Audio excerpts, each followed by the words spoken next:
Good evening. My name is Abdurrahman Nusayba, and today I will be talking about my living in Palestine. I was born in Palestine in 2004 and lived there until 2010 when my family, me, my mom, my dad, and my two sisters moved to Dearborn, Michigan in 2010. There were many reasons that we moved to Michigan and, America in general. We moved here because of the less struggles that we are facing instead of living in Palestine. There are many struggles that we had to face growing up and living there.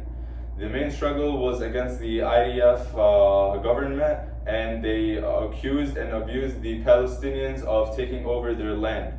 The IDF and the Palestinians agreed on a two-state treaty around 40 years ago. This has not taken a big fact in the part that the Palestinians are still living in a miserable place right now. The land is for the Palestinian, and the Palestinians have made it what it is today. The IDF have invaded and kicked out many Palestinians out of their homes, and we were included in that. Our home was invaded in 2008, where me, my mom, my dad, and my sisters, and also the apartment complex that my cousins also lived in, were all kicked out and had to move to another city called Jerusalem, which is the capital of Palestine. We had to move to Jerusalem and had to live there for another 2 years before coming to America. My cousins who are living in Gaza right now are ineligible to leave the city as a whole. The IDF have the city on lockdown, and the only way you could get out is by going through the waterways and leaving to immigrating and going to Egypt. And from there you could make a new life. It's in fact better than living in that city because it's a very big struggle, and there are many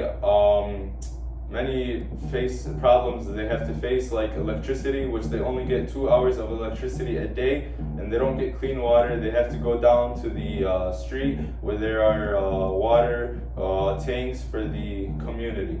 And it's a very big struggle because every time you have to cook or clean or need to wash up or take a shower, you have to go down to the street, fill up a bucket of water, and then come back, and basically you have to boil it first so you could clean it, then you could come. So we moved out in 2010, but the problems in Palestine are only getting worse since then. Every year around the Ramadan, which is a holiday for the Muslims, us Muslims, we celebrate for 30 days. We fast. We restrict ourselves from eating food or drinking water or anything like that. So basically, the Israelis strike at the Palestinians during this time, during the last 3 days of Ramadan.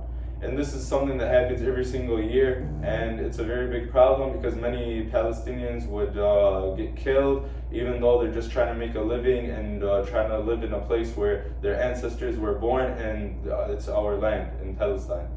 So basically, the IDF are trying to take over, and they're kicking out Palestinians out of their homes and invading in our land, and even kicked millions of Palestinians out of cities to reconstruct them, and now only have Israelis living in them.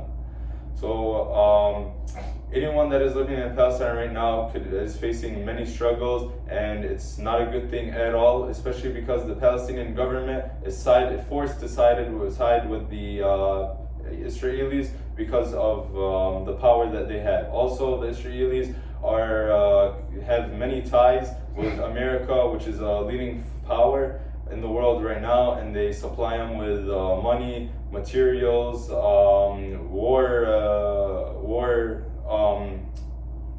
war missiles, guns, all that kind of stuff. And basically, the Israelis are not allowed to. Are trying to kill and move everyone that is Palestinian out of that land, even though that the Palestinians' ancestors were the ones that descended upon it.